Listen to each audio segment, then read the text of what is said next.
To understand what parameters I have available to me, I've gone back to the Sklearn documentation, so this should look kind of familiar. We found this through Google, remember?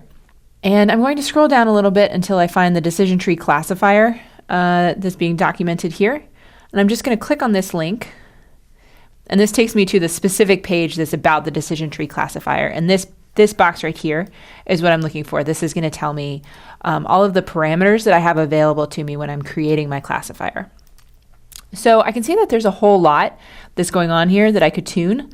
There's something called the criterion. There's a splitter. There's max depth.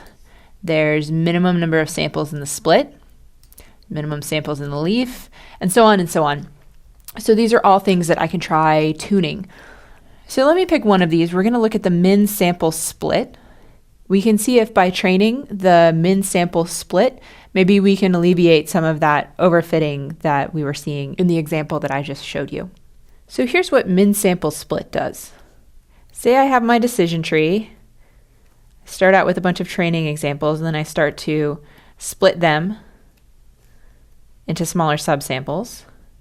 At some point I have to figure out if I'm going to keep splitting any further.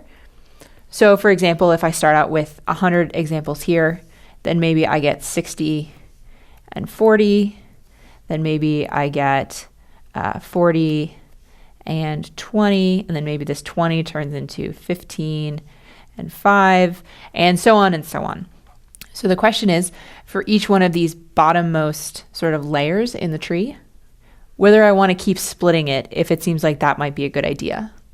And that's what min sample split governs, is basically whether I can keep splitting or not, whether there's enough samples that are available to me to continue to split further.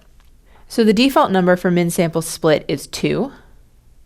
So all of these nodes I can further split except for one of them. So my question for you is, which of these nodes, here are a few of your choices, would I not be allowed to split any further?